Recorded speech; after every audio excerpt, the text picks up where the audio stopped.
Welcome to China Tech Talk, the weekly discussion of technology and startups here in China. I am John Artman, editor-in-chief of technode.com, and as always, I'm joined by Matt Brennan, founder of China Channel.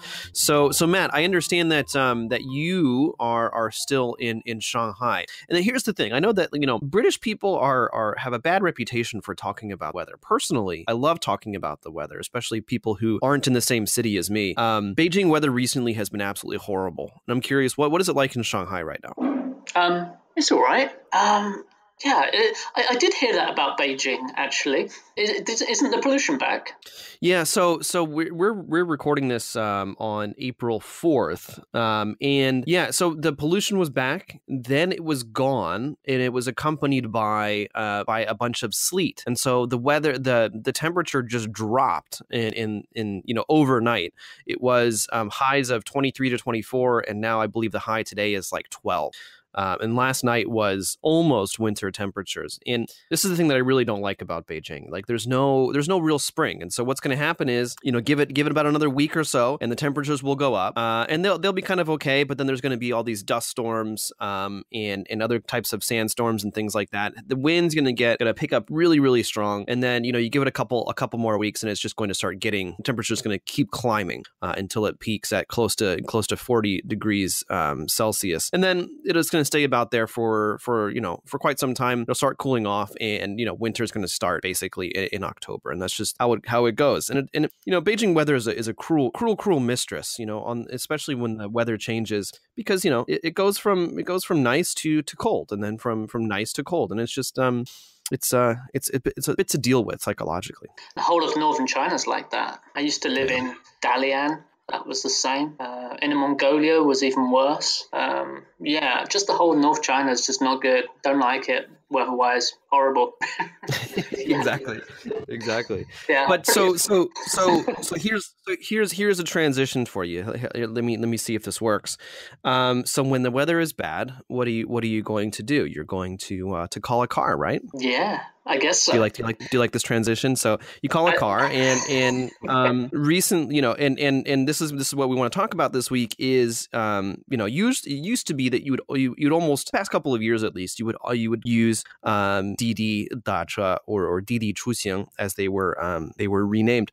But Meituan and some other companies are starting to get into the mix, and so we thought that we'd talk a little bit about that this week. And there's some really big news, and not so much in ride hailing, but in mobility. It turns out at the time of this recording that Meituan is going to be buying a large, almost the entire company, a large stake in Mobike. We've been following the story fairly closely on TechNode. Yesterday, April 3rd, we reported the rumor. Today we are reporting the confirmation, and so not only is Meituan getting into ride hailing, but they're also getting into to bike rentals. Didi has recently gotten into bike rentals after a bit of a kerfuffle with Ofo and Alibaba, and so it's really interesting to see, this space that seems to have settled down, I thought, is now really starting to heat back up. Yeah, especially for Didi, I think there's been a lot of talk actually online. People feel very strongly about what's happening. The fact is, I didn't realize until recently. I kind of knew it, but it didn't really struck me. Like, people hate Didi. Lots of Chinese people hate them. They really don't like the company. I think it's got some similarities with Uber in other markets like the States. A lot of people feel very strongly about it. And I was trying to analyze it, and I read up on it quite extensively and thought about it as well. I think there's a lot to be unpacked here of what's going on. This is a market, the ride hailing, ride sharing, carpooling. What should we refer to it as? What does Techno refer to it as? We call it ride hailing. That seems to be the most encompassing general term. Because, in case you're not too familiar with Didi, I mean, on Didi, you can do a few different things. But the main services that you use on Didi in particular are going to be calling a private car or calling a cab, and this is kind of the market that Meituan is going into. And as it turns out, so is AutoNavi, which is a mapping service, and Ctrip. Didi itself does also offer a carpooling service where you're not so much like a private driver offering services, so it's not really a two-way market in that sense. But you can, if you want, open your car up to be part of a carpool. That is a little bit different. But in general, I think ride-hailing is the most general term that we can probably use. Okay, so we'll go with ride-hailing. And ride-hailing market was the hot topic about 2 years ago, right? It was just so everyone, because Uber Didi war. It was huge news, and then it suddenly ended with Uber leaving the market, and everyone up until now has said, this market's basically a monopoly now in China, and it's dead, and the war's over, and now Uber's looking abroad to expand, and it's nobody's talking about it anymore. And that's changed overnight, and suddenly we've got not just we've got 3 competitors now announce that they're going to have already entered the market or announced that they're going to enter the market in the past couple of weeks. And and what's even more interesting, because we've seen this before, right? So we've seen that Didi, these players, especially in the O2O area, they often expand into each other's markets a little bit, right? So you'll get that Didi's doing bike sharing, and then the bike sharings are also going into ride hailing, and then ride hailing they're also doing a bit of food delivery, and it gets a bit messy. And so we're used to that. But I think what's different here is that Meituan is actually almost overnight has taken 30% of the market share in Shanghai away from Didi, which is quite incredible. I mean, that is way higher than I would have expected. I think that nearly everyone would have expected. So it's not, when they move into these markets, they're usually not really taking a huge market share from the main incumbents. But here, Meituan is actually making a huge dent into Didi's market share in Shanghai, actually, which is number 1, number 2 market in the whole of China. It's quite incredible. Yeah, definitely. And I'm actually a little surprised. It's one of those things where on the face of it, it's a bit surprising, but when you think about it a little bit more, it's really not so surprising, because part of it, of course, is going to be, Meituan is in a position to heavily subsidize their growth in this area. I mean, they wouldn't be doing it if they weren't ready to spend money on acquiring users, as well as acquiring drivers as well. And I think that in a certain sense, this is what's really interesting is that, as you were saying, Matt, before. I mean, so I haven't heard too much on the customer side about people hating Didi, but I certainly have heard from drivers on the Didi platform that they would in Beijing that they would be very willing to try out Meituan and maybe even work exclusively for Meituan instead of Didi. One of our reporters in Shanghai on our Chinese team recently tried Meituan when it first came out, and he reported that a lot of these drivers have chosen to switch over to Meituan. I mean, of course, in part because of the subsidies, but also because they've had some difficulties with Didi. And I think that, and it's really kind of interesting because as a platform, some of these decisions might make sense. And so a lot of it had to do, a lot of the big complaints that we heard from drivers were about routing issues. So for example, maybe you're actually very close to someone who's calling a car, but because you don't have the priority, but maybe you haven't had as many positive comments. Maybe because you haven't you don't have the seniority. You're not rated highly enough in terms of numbers of rides you've given or the total amount of feedback that actually someone else who is further away will get the ride. And so there are definitely some complaints about how drivers are chosen, but then also Didi is taking quite a bit off of every single ride. And I was talking to a driver, and he gave me a bunch of different numbers, and I'm not quite sure what exactly is accurate. But basically they take a fairly large portion of every single ride ride from these private drivers. And so if Meituan can come in and take less, at least to begin with, that's an easy way to capture market share. And you look at what AutoNavi is doing. So Gaode Ditu, if you're in China, owned by Alibaba, actually, they are offering services to their drivers where they don't take any money from the driver at all. And so, these entries are directly targeting how Didi is monetizing. Yeah, so I think this has got implications not just for China, but around the world. We see different players in different markets. There's in Southeast Asia, there's Grab, there's Gojek, there's Ola, there's who's the other one in the States, Lyft, and of course there's Uber. So there's lots of global players in this market, and I'm probably missing some there as well. But I think this might have implications because at the core here, I think there's so many different factors going on here, but all of these do apply to the dynamics for all of the rideshare or the ride-hailing applications around the world. So one of them we've already mentioned, which is, people hate Didi. Why is that? Why do so many Chinese people feel strongly about this, about Didi? I think we have to look at, number one, the psychology of ride-sharing platforms in general as being aggregators for this market. People tend to blame Didi when something goes wrong or they don't get exactly what they want with hailing a taxi. That's kind of different from other aggregating platforms like Taobao, for example. You wouldn't if you buy something from a vendor on Taobao, you wouldn't blame Taobao if the good had some fault with it. You blame the vendor. If you went to a restaurant that you found on Meituan and you didn't like the food there, you wouldn't so much blame Meituan, you'd probably blame the restaurant more. But so the psychology of this particular market, I think people tend to blame the aggregator, the middleman, a lot more than they would in other markets.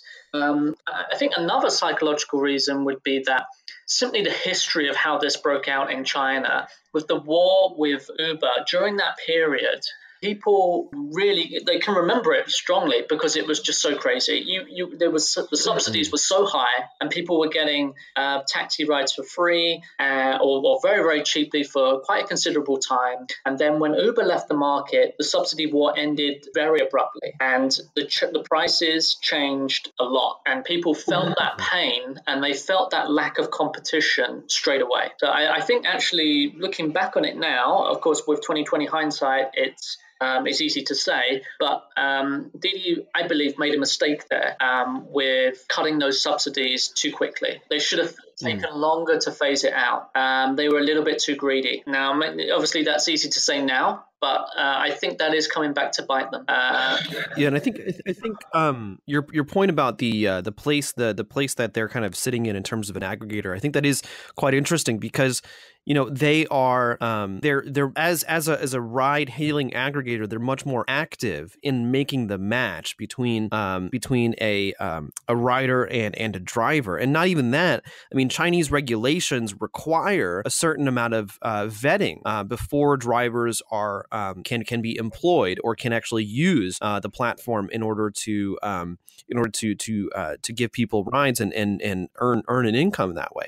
And so in that sense, I mean, number one, they are of course just very like I said, very, very active in that. And then I think, I mean, I as to your point about Didi being a bit too quick to take away the subsidies. I mean, that's the thing. I think at that point, everyone thought that the ride hailing war was over. Because you look at all the competition before Uber even came in, and ride hailing, and mostly at the time it was actually calling a cab. That's really how Didi and Kuaidi got started, was calling cabs and making deals with local cab companies and with local cab drivers directly. And it wasn't, and then they had their own thing going on, and both backed by Alibaba and Tencent. And then when Uber came into the market and started getting some traction, that's when they ended up merging. And so there was this whole kind of consolidation and just lots and lots of activity for a few years in a row. And then once Uber left, it's like, okay, well, now it's over. Now it's been decided. And so from Didi's point of view, and I think even from my point of view, it's like, okay, well now it's going to be settled. Now it's settled. The war has been won, and we can kind of expect other things to be popping up. But again, that's turned out not to be true. So definitely, again, I think you're right. Hindsight is 2020 in this case.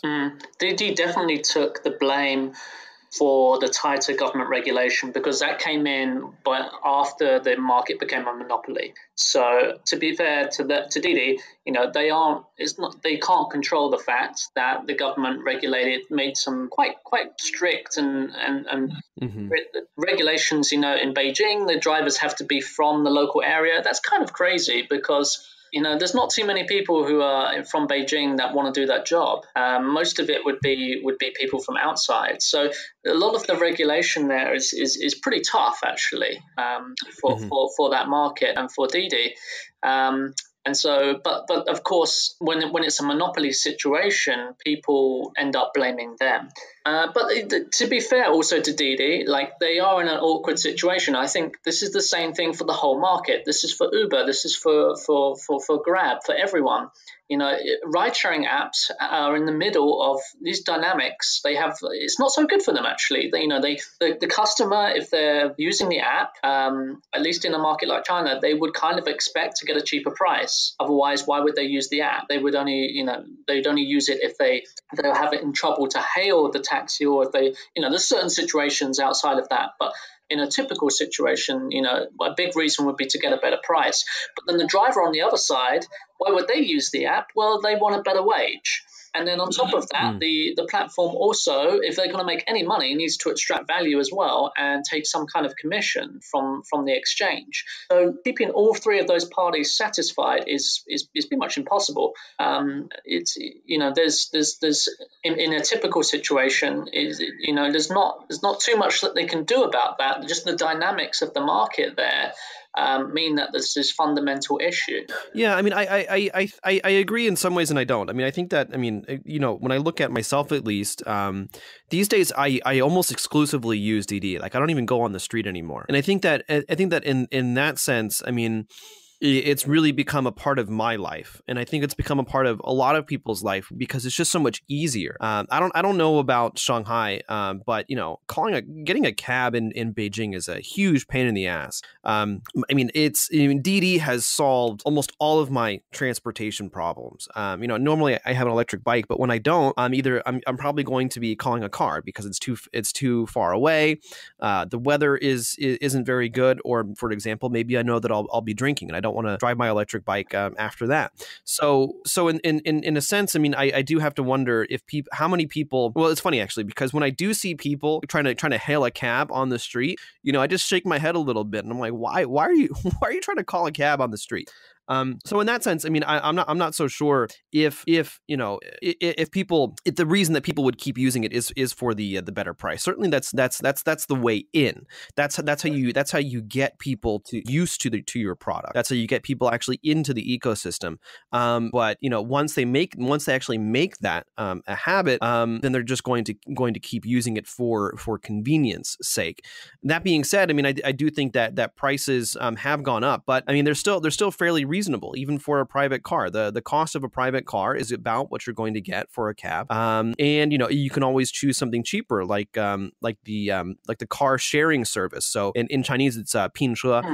So basically, you can choose to get a lower fare if you are willing to share the car with someone that you don't know. And then Didi, using their routing system, will match you with someone that's on your route. And so maybe, when you get into the car, someone's already sitting in there, or maybe when you get into the car, then you have to go pick someone up. A couple weeks ago, I was coming back from the airport, and I was able to get a pincha from the airport, which was really, really nice, super convenient, quite cheap, but it took quite a while because it was me and another woman. She got dropped off, and then we went to go pick up another person before I actually got dropped off. And so for efficiency's sake, I think that in terms of the number of cars in the road and things like that, it's super, super interesting how that might work, and really kind kind of offers a vision for what, you know, an autonomous driving car ride hailing solution might look like in the future. But I think that there are definitely some options if you are price sensitive. And in general, I mean, you know, if you're going to be calling a car these days, you're almost definitely going to be using Didi. Yeah,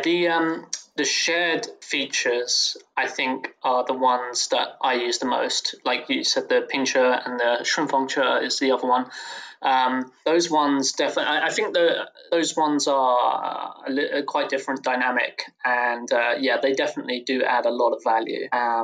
But here, I think what we're talking about is mostly the sort of typical situation of hailing a taxi on the road. I don't know, your experience in Beijing there is, I totally believe that's true, because Beijing is just horrible traffic-wise. It's not just the pollution that's the only reason not to live there. There's plenty of other reasons. Traffic is one of them. So what you're saying is that Beijing is a horrible place. Is that what you're saying? You said it, John, not me. I didn't say. I don't know. Beijing has its charms, but it also has its difficulties for sure, right? So Exactly. maybe that's part of the charm, but like you know, and that shared experience of like horrible traffic. So in Shenzhen and in Chengdu, where I spent more time, it's definitely especially in Chengdu, it's relatively easy to get taxis, at least around the places that I go to and from. I'm sure there's people who disagree with that, but at least in my daily existence, it's not an issue. But back to the points of you know, the broader experience here. It's interesting, I think, as well, that it's Meituan, and which is a O2O delivery service moving into this space, and also AutoNavi, which is a maps application, because actually, you know, these are both applications that you open up when you open up Meituan, you open up when you want to go to a restaurant or when you want to find a shopping mall nearby.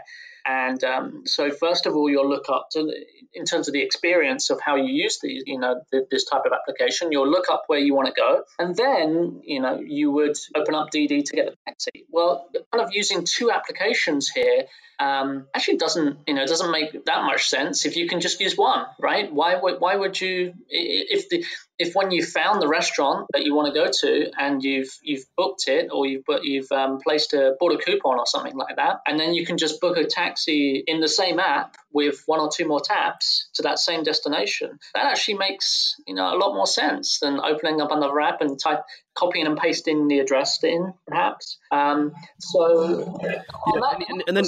think it also this actually makes a lot of sense. Yeah, and then the opposite of, you know, let's say that you're leaving a merchant. It could be you know, a convenience store. It could be a restaurant. It could be, you know, some spa or something like that, where you're getting your nails done, and you use Meituan to pay. In many cases, Meituan they have a lot of ownership of points of sales, and so specifically, you can use your WeChat wallet to scan a POS operated by Meituan, and it'll just go through WeChat. And so, you know, you've paid using Meituan basically, or you're leaving the place and you're going to leave a review. Well, then you say, okay, now it's time to go home, and you can just do all of that in the same app. And so I think that, you know, in both use cases, going to a place and then also as you're finishing that transaction, so Meituan is going to be owning that experience of finding a place to go and then going there, and then when you're finished, you know, leaving a review, paying for it, and then going on to your next destination. And with the app maps, it makes the same thing. You know, you're going to go to some place that you've never been before. You look it up on the maps beforehand, and then you have to go out and copy and paste that address to go out. It's a little bit inconvenient, quite frankly. For C-Trip, who've just very recently announced they're moving in, I think the logic there is that if you book a flight, then you could then also book the taxi to the airport, you know, within the same app, again, with just one or two taps extra. So I think that's what they're going for. But all of this has... Yeah. Well, also, when it's actually really interesting as well because Meituan hasn't really had this feature, but both AMAP and Ctrip have had similar type features. But from my impression, a lot of cases it basically uses a third party provider. Right. So for example, with Ctrip, when you're as you say, when you're booking your flight ticket, it's actually pretty cool. When you're booking your flight ticket, you can also just pay like a flat fee for someone to come pick you up from your home or from wherever to go to the airport. And then you can also do the same thing if someone can pick you up at the airport, take you to your hotel or wherever you're going. And so it looks like they're just bringing that capability in-house. And the same thing with AMAP as well. They've been providing location data for bike rentals, both for OFO and Mobike, interesting enough.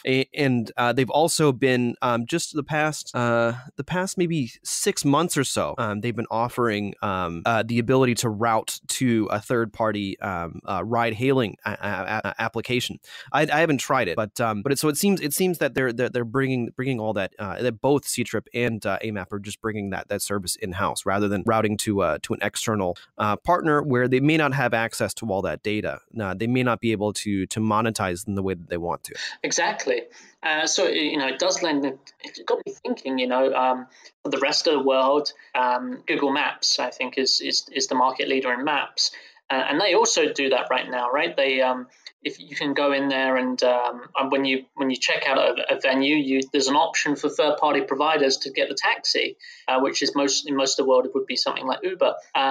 Google Maps Google is actually very well placed to have a huge impact on Uber if they wanted to by just bringing that in-house. I don't think Google's that kind of company that would want to get into the messy area of ride sharing though. But they are a company that's very interested in moving into autonomous vehicles. So it's kind of gets you thinking about how easy it would be for them to cut out the companies like Uber in this area and get everyone using their vehicles when they're ready.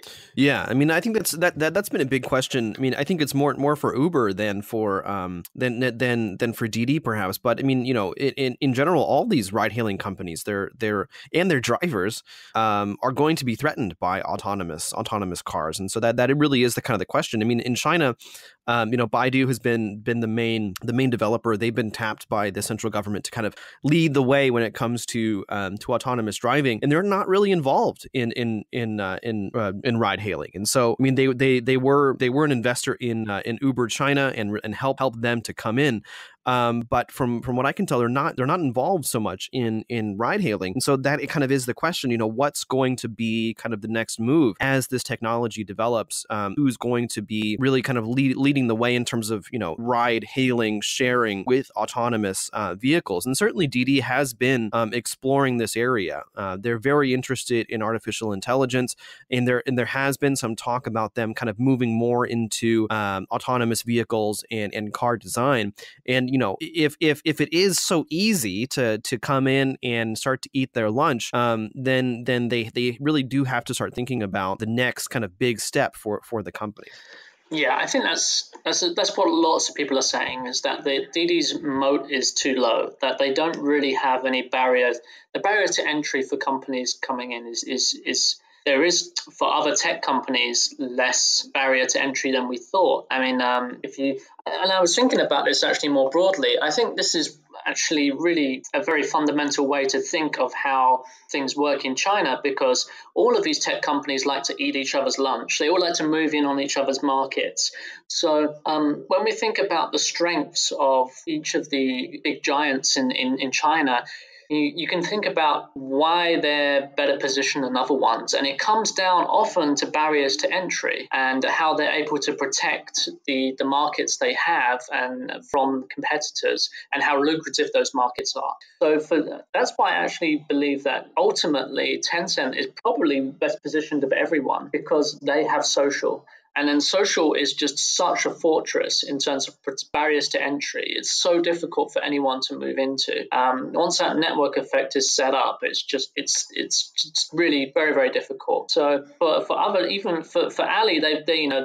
their cash cow and fortress is Taobao, and once you've got that economies of scale on the e-commerce platform and all the traffic's in one place, then that's also a fortress. But it's less strong than social. And of course, they have payments as well, and Alipay and financial and stuff. And so that area as well is pretty strong. But all of these different markets that people are in have different barriers to entry. For Meituan, it would be their data. They've just got a huge database of restaurants, of all different kinds of services. They've got millions and billions probably of reviews by now.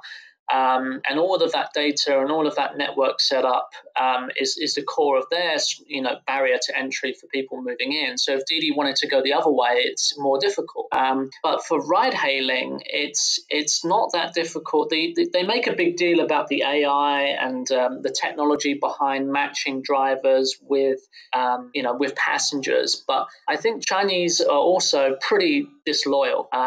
We've proven this time and time again that you can take market share from your competitor by bribing Chinese users, by offering discounts. Yes. And it works really well. Chinese people are very price sensitive, and you can do quite relatively small discounts that in other markets people wouldn't care about, but in China it will affect the buying behavior. And so this means you can actually, I think what Meituan's logic here is that they can subsidize for a while just to get people used to the platform, and then once they've done that, people know they have the service and they've used it once.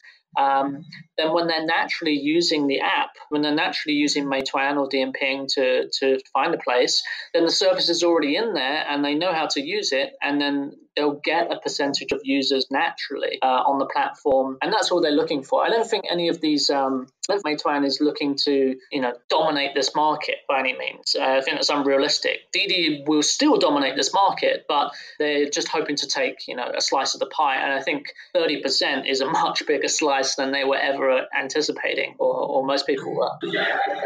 Yeah, I think so. I mean 30% is quite large. But I think the point you were making before about user education makes a lot of sense, because that really was kind of the big barrier for Uber, Didi, and Kuaidi was again kind of getting people into it, getting people used to using their phone to call a car, and of course both for Alibaba and Tencent also these were really interesting entry points into their mobile payment system, which as we can see has expanded exponentially since then.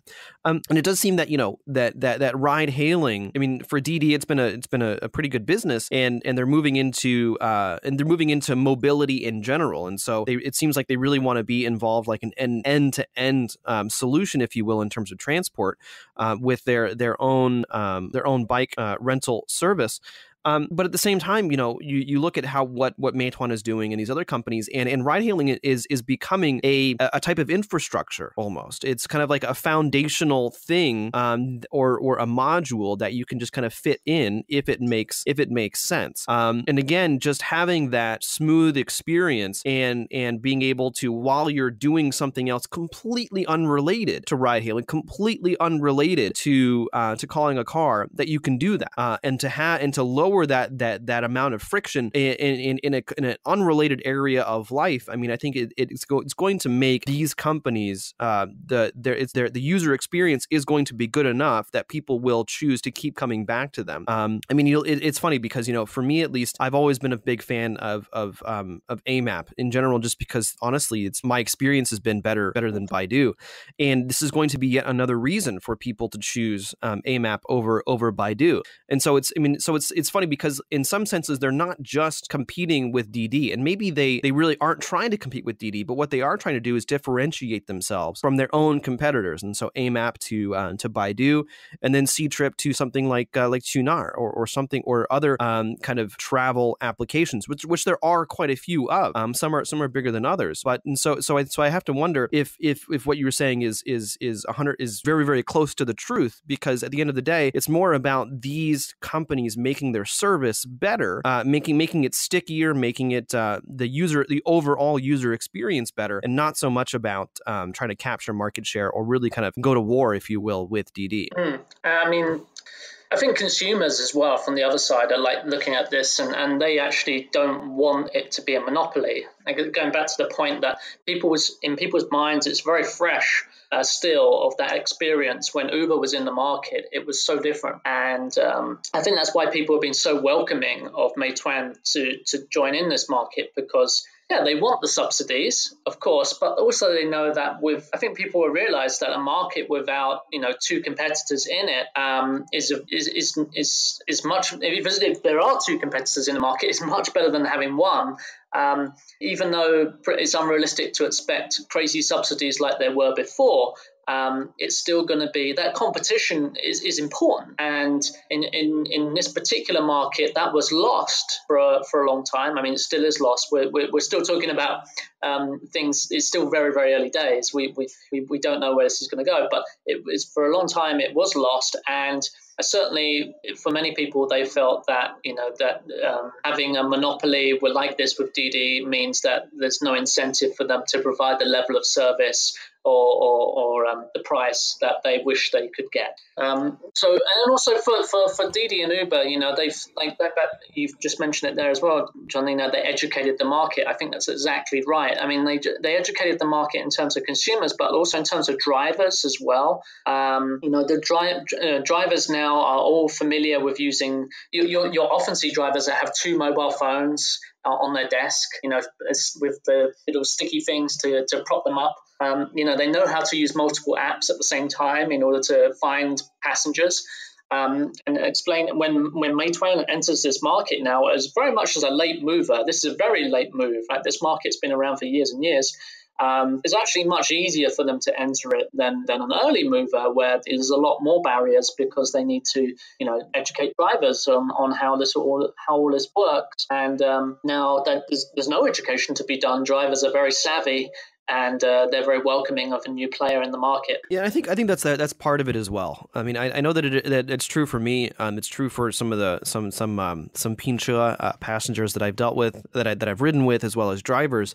I mean, in Beijing, I think that we haven't had a chance to experience Meituan, so it'll be really kind of interesting to see what happens in this market. But I think part of it definitely is, looking across the fence and seeing if the grass is greener or not. And I think that in general, having only one player is, at least from a novelty point of view in particular, it's not as fun. It's not as exciting. And again, it's just like, hey, I need to get somewhere. Okay, I'll do what I have to do.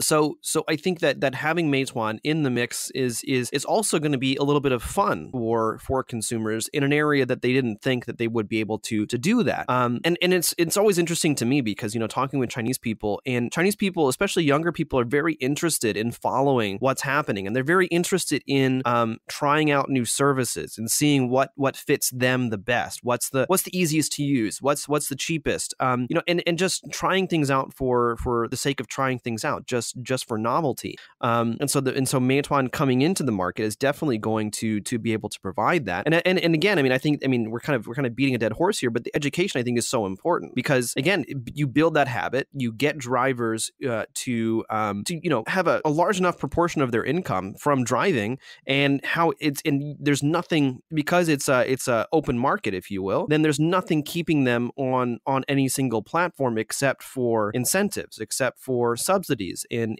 things like that. And of course, if there's no other platform, then you don't have to worry about that. But now there certainly is. And I think that Meituan has been super smart about it as well, because they're not necessarily able to, have a hard lock-in for the drivers. But what they are doing is they're saying they're offering like a minimum, a floor on how much people can make. And so if you're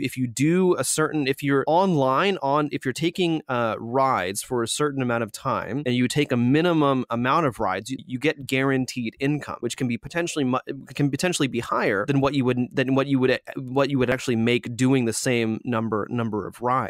And so I think that's super smart, because you're able to say, because why are drivers choosing to drive? It's because they want to supplement their income, or it's because they're able to potentially make more driving than they are doing anything else. And so if you can guarantee a certain level of income, then not only will you have more defectors, but you'll also have more people staying on board. If we say that passengers or users are unloyal, I mean, drivers are super unloyal. They're just completely, whoever subsidizes the most or can guarantee the highest income, they'll just move to that platform.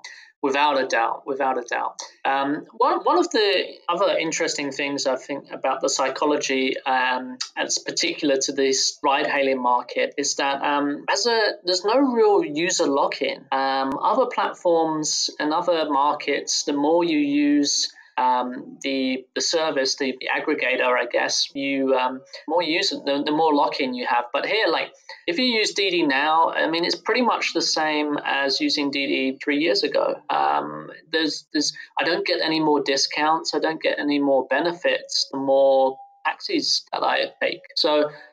Well, they do have a reward system where like you get points for taking rides, but I don't think they do a very good job of kind of getting people to use it. I mean, I was able to, I mean, over the past like 2 years, and again, I don't use it that often. I use it like when I'm traveling far or when I'm taking my kids somewhere or, you know, when I'll be drinking or something like that. And I accumulated like thousands and thousands of points. And it wasn't until like I actually paid attention a little bit and was looking at the interface like, oh, I can, and so I was able to exchange these points for coupons and things like that. But again, like they weren't really pushing it on me. And so as you say, I mean, they do have some kind of they do have some system for user stickiness, but it doesn't seem to be very strong. Yeah, there is a system in there. They do, of course, they're doing stuff, but it doesn't due to the fundamental dynamics of it. I think it's not really got a very strong lock-in. So that, you know, that's not good. I mean, again, there's no barrier to entry there. I can move over to another application, and it's pretty much the same experience. And that's also for them, they're aggregating drivers. And as far as I can see in the app, you know, if I'm trying to get a taxi, all the taxis are the same to me. And if the drivers, there's a huge overlap, right? So that for drivers that I can see in Didi, when I open up Meituan's app, it's the same drivers, right? I mean, it's not, even if we look at the bike sharing market, for example, you know, if I go into Mobike's app and then I can see Mobike's bikes. And if I go into Ofo's app, I'll see Ofo's bikes, and there's difference, right? They're different bikes, and they're owned by the company. That's a very different dynamic from where we are with Didi and Meituan, where I'm basically seeing the same taxis. Yeah. I mean that is. I mean I think that's a really good point. And personally for me, I mean I use Mobike and not Ofo because I prefer their bikes in general, and that's one of my biggest considerations. And also being a foreigner, it's a bit of a pain in the ass to register for both. But yeah, I mean I think that at the end of the day, I mean there as you say, there is basically no lock-in whatsoever, and you know and there's no system for loyalty. Like for example, I use 58, so 58, how would you say it? So what is it? 58到家, so it's 58 come home. And so kind of China's Craigslist almost has gone into all these different O2O services.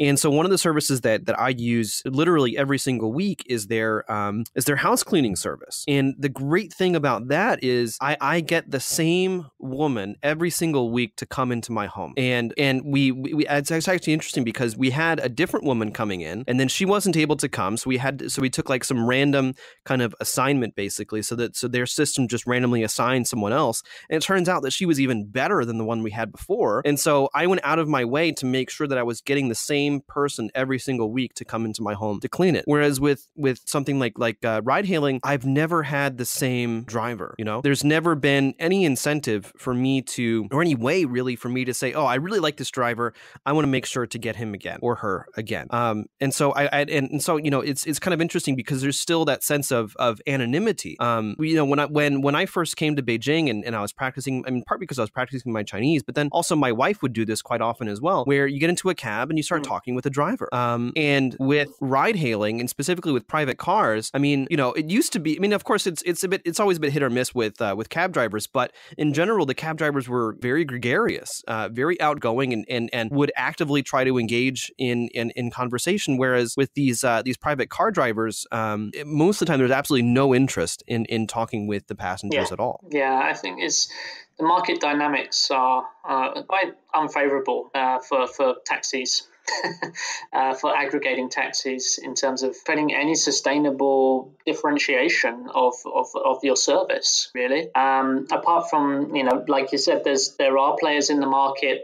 Didi's we say it's a monopoly, but there are other smaller players in the market that have been around for a while, right? Like Shenzhou, right? Shenzhou has a service that's differentiated in terms of it's a significantly higher price point, but it's a service that is differentiated in terms of it's high quality. You actually get the driver. It's like having a personal driver, basically. And so people will use that service if they're price insensitive and they just want to they have a higher quality service, basically. But the market share is quite small. Yeah.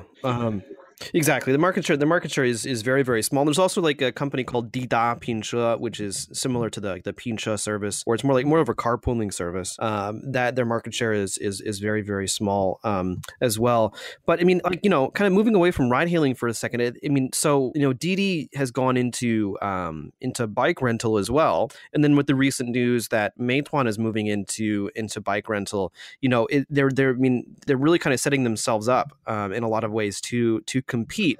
And again, maybe the original intention wasn't to be a competitor. Maybe from Meituan's perspective, it's more about strengthening their own ecosystem. And I think that both ride hailing and bike rental definitely will do that. But it's so interesting to see how, these shifts in ecosystems and how these, Didi and Meituan, they're part of TMD, the kind of the second generation of internet giants. And so there's BAT, Baidu, Alibaba, Tencent, and then there's TMD, so Toutiao, Meituan, Dianping, and Didi, these second generation giants. And so it's really kind of interesting to see how they're creating their own kind of ecosystems inside of the ecosystems of these much larger and older players. And again, this is what I love about China is that things move so fast, and most of the time it's completely unexpected. You asked me a month ago if Meituan was going to be buying Mobike, and I'd be like, well, I have no reason to believe that would actually happen. But then, of course, now we see it is happening.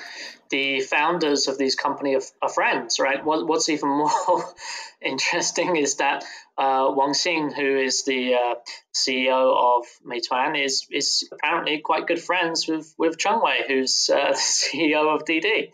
And but they're going to war together over this market. And your point about the Mobike news today that they're being taken over by Meituan that's also plays into this heavily, because I think bike sharing for some people have said that it's almost an extension of the ride hailing market, in terms of that bike sharing has really had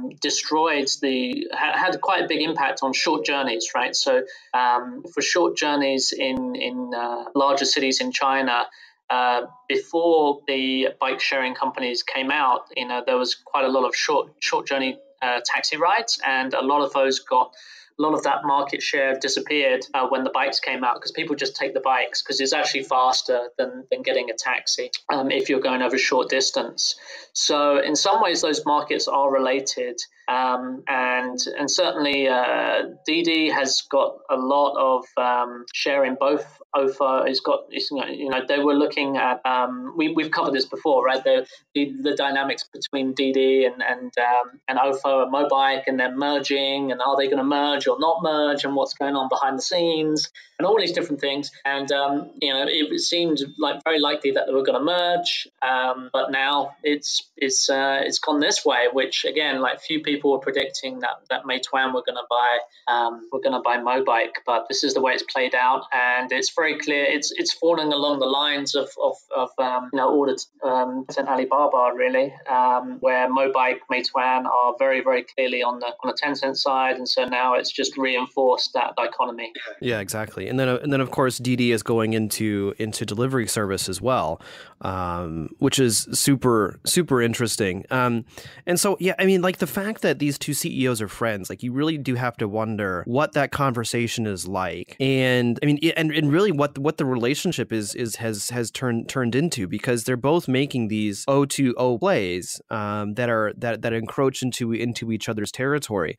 And with Didi so their new delivery service, that I don't think it's been launched, I think, in Wuxi, so they're still testing it. It hasn't been rolled out on a broad basis. But it feels a bit more like a bit more of an awkward play than Meituan going into ride hailing or bike rentals.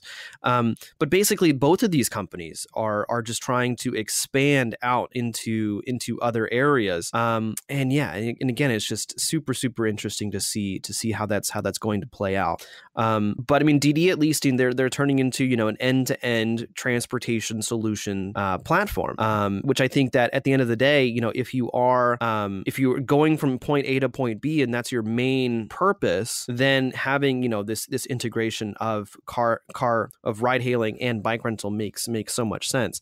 But then for Meituan, I mean, the reason that you would be getting a bike or calling a car are going to be very, very different. So again, I mean, I think that seeing how this plays out is going to be super, super interesting, and I also do kind of wonder to what degree they actually are going to be going to war, especially over ride hailing.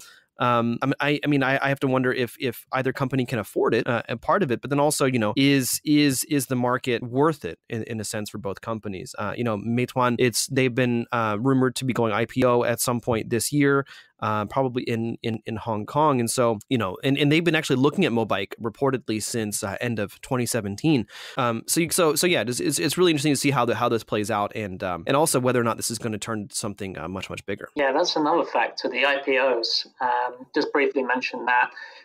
You're right. Meituan is going to IPO, and quite likely to be Hong Kong. And the valuation that's being floated around is 60 billion, which is quite high. So. If that is true, that's what they're going for. They've got.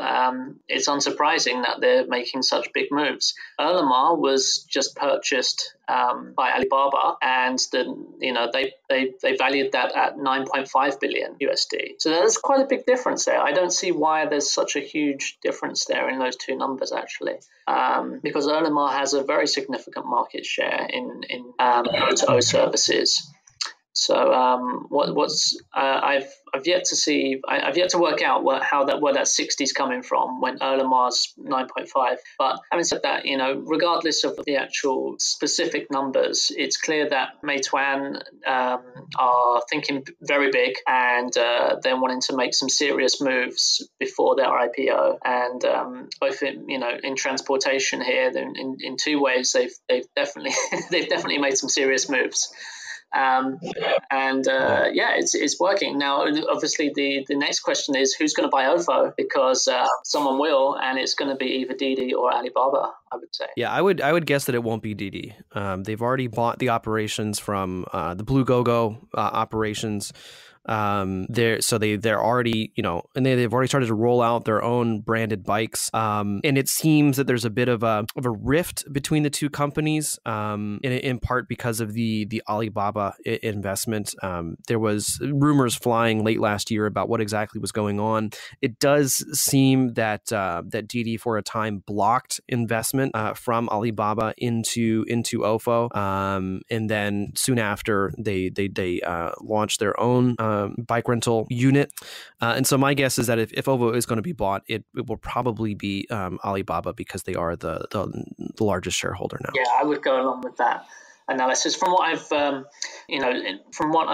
read and spoken to people about in the last couple of months about what's going on behind the scenes with Mobike OFO, it seems that Didi is actually playing a very. I don't know. Again, it's very difficult to work out what's true and what's rumor, but I have my suspicions that Didi is deliberately keeping those two merger apart and is actually not playing a particularly beneficiary role to either Mobike or OFO. That they're actually playing them off against each other in order to divide the market deliberately, so that they as they're concerned about them as competitors, is what what's been happening. Again, it's what actually is happening there is really quite difficult to work out. So that's about all we have for this episode of China Tech Talk. I mean, for myself, I'm really glad that we're getting back into it. It feels good to be talking with you again, Matt, and I think that this was a great discussion.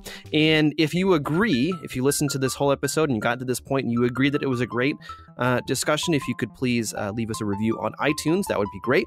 It's a great way to show your support and to get more listeners. And alternatively, you could tap on the star button on Overcast or on Pocket Cast to recommend this episode to your network. And if you want to get in touch with either Matt and I, you can find our contact info in the show notes.